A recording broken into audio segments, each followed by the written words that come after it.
বন্ধুরা, আজকে আবার চলে এসেছি গাড়ির কিছু ছোটোখাটো সার্ভিস করাতে। কিছু এখানে দাঁড়িয়ে আছে, অনেকটাই কাজ করা হয়ে গেছে। এক্সেলেটর কেবিল চেঞ্জ করেছি, ক্লাচ কেবিল চেঞ্জ হয়েছে, মিটারের কেবিল, এই যে মিটার কনসোল কেটে গেছিলো দুদিন আগে, মিটারের কেবিলও চেঞ্জ করা হয়ে গেছে। এই যে মিটারের কেবিল চেঞ্জ করেছি। তার সঙ্গে গাড়ির ইঞ্জিন অয়েলও চেঞ্জ হবে, কিন্তু তার আগে ইঞ্জিন ফ্লাশ দিয়ে ইঞ্জিনটাকে পরিষ্কার করা হচ্ছে।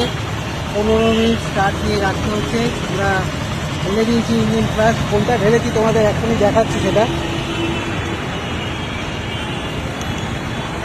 তো বন্ধুরা, ছোটোখাটো প্রবলেম থাকলেই তোমরা সবসময় গাড়ির কাজ করিয়ে দেবে, যাতে রাস্তায় কোনো প্রবলেমে তোমাদের না পড়তে হয়।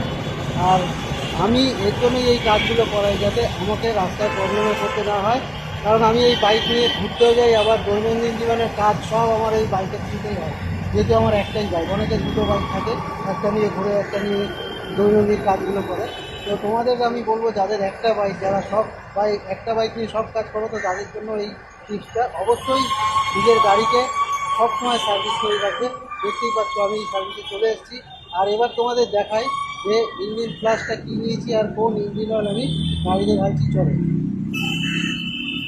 দেখো, এই হচ্ছে ইঞ্জিন ফ্লাশ, এই হচ্ছে ইঞ্জিন ফ্লাশ মোটুলের 50 ml।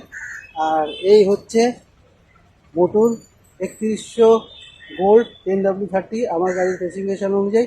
আর তোমাদের গাড়ির যেরকম স্পেসিফিকেশান তোমরা সেরকমই ঢালবে, তাতে কোনো অসুবিধা নেই। মোটুলের সঙ্গে এই ইঞ্জিন ফ্লাশটা আমি ফ্রিতে পেয়েছি।